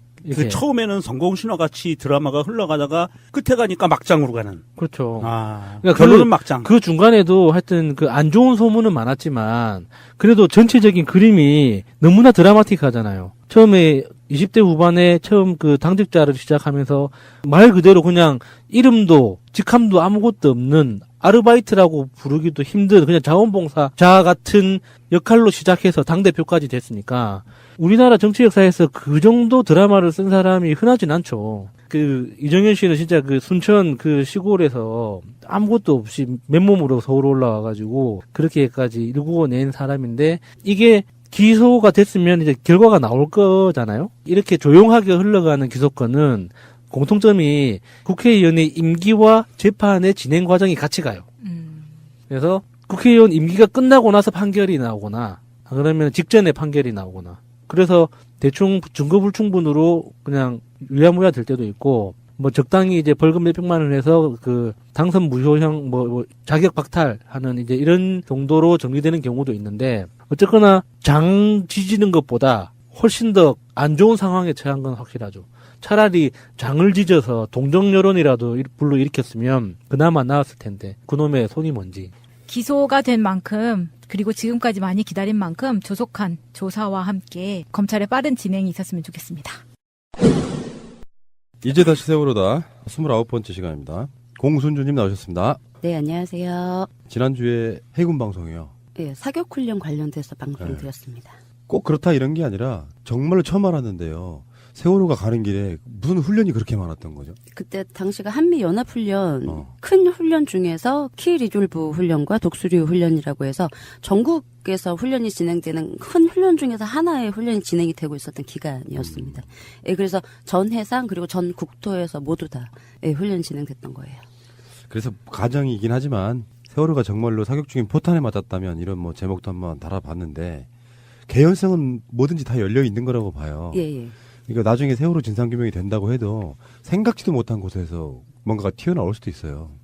워낙에 정보를 차단했기 때문에 사실은 세월호의 음모론이 난무했던 것 중에 하나가 그런 거 아니겠습니까?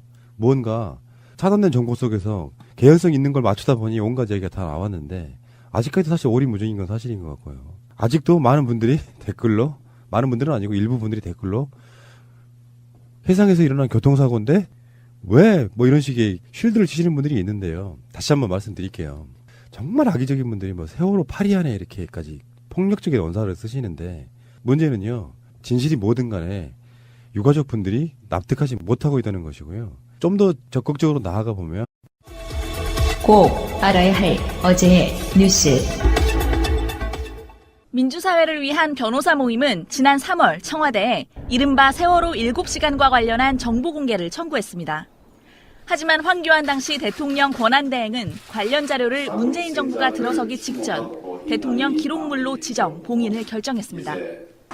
결국 민변 측은 지난 6월 국가기록원을 상대로 봉인 취소를 요구하는 행정소송을 냈습니다.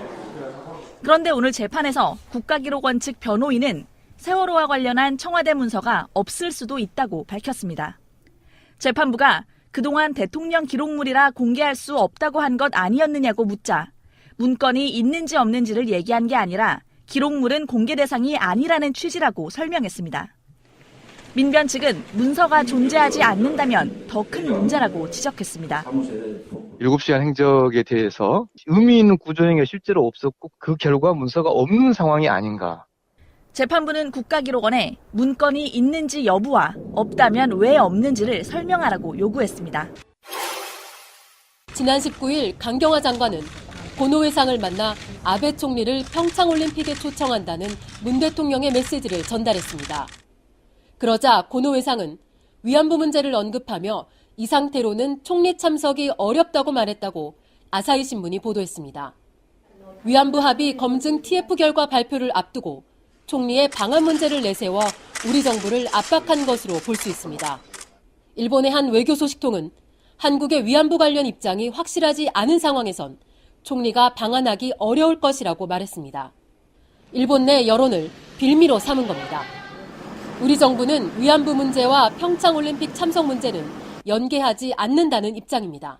일본 측은 평창올림픽 계기 아베 총리의 방안에 대해 검토해 나가고자 한다는 입장을 표명한 것으로 알고 있습니다. 2년 뒤 도쿄올림픽을 앞두고 있는 일본 정부는 아베 총리의 평창 동계올림픽 참석 가능성을 완전히 배제하지는 않았습니다.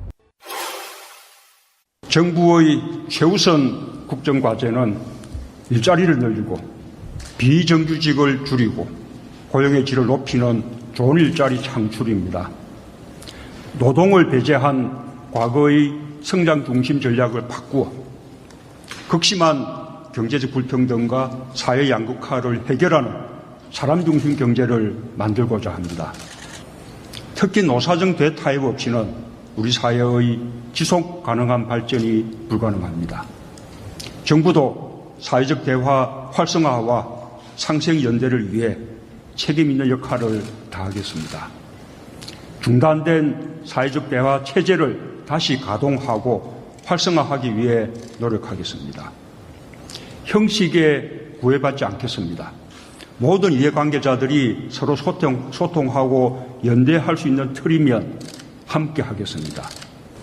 사회 구성원들이 연대하며 상생할 수 있어야 합니다. 나부터 상생하겠다는 마음을 가지면 사회 전체가 함께할 것이고 더불어 잘 사는 대한민국이 될 것이라는 믿음을 가질 수 있어야 합니다. 여러분, 우리 정부는 노동계가 국정 운영의 파트너라는 확고한 인식을 가지고 있습니다. 노동 존중 사회 실현을 중요한 국정 목표로 삼고 있습니다. 하지만 저와 정부의 의지만으로는 어렵습니다. 여러분이 함께 해 주셔야 합니다. 노동계가 함께하면 더 많은 일을 해낼 수 있습니다. 또한 경영계까지 함께하는 상생 속에서만 해낼 수 있는 일이라는 것을 강조하고 싶습니다. 방송 중간에 좋아요를 눌러주시면 새날팀들에게 큰 힘이 됩니다. 미리 감사합니다. 트위터가 진짜 언론입니다. 이정현 의원이 청와대 홍보수석 비서관 시절에 KBS의 세월호 보도에 개입한 혐의로 재판에 넘겨졌습니다. 서울중앙지검, 김성훈 부장검사는 19일 이정현의 방송법 위반 혐의로 불구속 기소를 했는데요. 이정현이 2014년 4월 세월호 참사 직후에 KBS가 해경 등 정부 대처와 구조 활동의 문제점을 주요 뉴스로 다루자 당시 KBS 김시곤 보도국장에게 전화를 걸어 뉴스 편집에서 빼달라, 다시 녹음해서 만들어달라 라면서 편집에 직접 개입한 혐의죠. 만약에 요즘 같을 때 문재인 정권에서 이렇게 KBS에 전화를 하고 보도에 개입했다 이렇게 됐으면 난리가 났었겠죠. 전화 아니라 카톡 한 줄만 갔어도 진짜 뒤집어질 겁니다, 이제. 제도로서의 민주주의가 흔들리고 구타는 일은 이제 없습니다. 민주주의가 밥이고 밥이 민주주의가 되어야 합니다. 그럼에도 불구하고 이정현은 사진 찍힌 것도 있잖아요. 이렇게 손으로 가위표를 치면서 질문하지 말라고 박근혜한테 뭐랄까 내시 같은 일을 그리고 일일이. 당시 그 김시곤 국장이 공개한 그 녹취록도 있었잖아요. 아, 그렇죠. 아따 한 번만 봐주소! 막 이렇게 이야기한 거 있잖아요. 저기 뭡니까 전체적인 상황으로 봤을 때 그 배에 있는 그 최고의 전문가도 운전하고 있는 놈들이 그 뛰어내리라고 명령을 해야지 뛰어내리고 지는 그 뛰어내릴지를 몰라서 지는 빠져나오고 다른 사람들 그대로 놔두고 그러는데 그게 해경을 스스로 패고 그 사람들이 마치 별 문제가 없었더라. 해경이 잘못한 것처럼 그런 식으로 몰아가고 이런 식으로 지금 국가가 어렵고 지금 나라가 어려운데 지금 이 시점에서 그렇게 이 해경이 와서 정부를 이거 두드러 패야지 그게 맞습니까? 이 선배, 이게 뭐 일부러 우리가 좀 그 해경 갖다 막 두들겨 패려고 하는 겁니까? 아니, 지금 그런 식으로 9시 뉴스에 다른 데가 아니고 말이야. 이 앞에 뉴스에다가 지금 해경이 잘못한 것처럼 그런 식으로 내고 있잖아요. 이게 우리 보도가 의도가 있는 것도 아니고요. 그렇지 않습니까? 솔직히 말해서 의도 있어 보여요. 지금 이거 하는 거 봐보면은. 무슨 의도가 있어요, 저희가요? 이상한 방송들이 한 번 정도 똑같이 지금 그렇게 몰아가고 있는 것 같아요. 그렇지 않고는 어떻게 공영방송이 이 위기 상황에서 지금 누구 잘못으로 이 일이 벌어져가고 있는데. 이건 참사를 놓고서 이거는 면밀히 우리가 분석을 해서 차후 이런 일이 개발하지 않도록 하기 위한 거 아닙니까? 이 선배, 솔직히 우리만큼 많이 도와준 데가 어디 있습니까, 솔직히? 그래서 지금 이렇게 중요할 때 좀 극적으로 좀 도와주십시오, 극적으로. 이렇게 지금 힘들고 어려울 때 말이야. 그렇게 과장해가지고 말이야.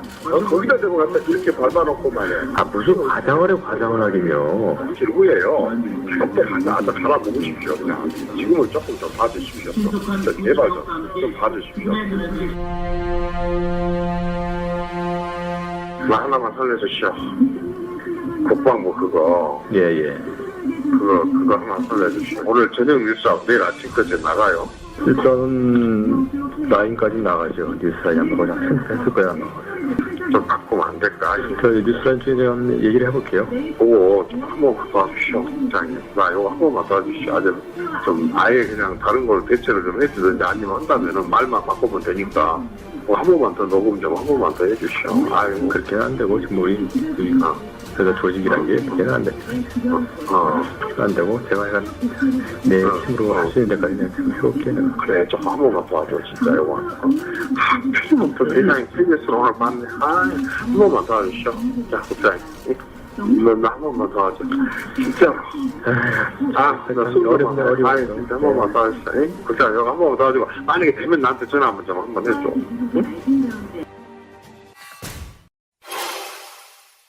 이정현이 기소된 방송법을 보면은요, 제4조 첫 번째, 4조가 방송 편성의 자유와 독립이에요. 여기서 보면 2조에 보면 이렇게 나와 있습니다. 누구든지 방송 편성에 관하여 이 법 또는 다른 법률에 의하지 아니하고는 어떠한 규제나 간섭도 할 수 없다. 이렇게 돼 있어요. 단정적으로 돼 있습니다. 이거를 위반했다는 거거든요. 그게 징역 2년 이하 또는 3천만 원 이하의 벌금이라고 돼 있네요. 이 당시 우리가 기억을 되돌려 보면 말이 되는 게 거의 없었잖아요. 방송 내용도 그렇고 정치인들이 그 당시 여당이었던 당시 새누리당에서 하는 짓들도 그랬고 사실 상식적으로 뭔가 들어맞는 게 하나도 없었어요. 해경도 그랬고 행정안전부의 어떤 태도들, 업무 처리 방식들도 그렇고 우리가 그냥 이런 일이 생기면은 이런 대응을 하겠지? 저런 상황에서는 이 정도는 대응하겠지라고 그냥 미루어 짐작해서 맞아 들었던 게 단 하나도 없었어요. 그 배가 바다에 떠 있었던 어디도 가지도 오지도 못하는 상태에서 떠 있었던 그 순간부터. 그래서 이게 이정현이 이런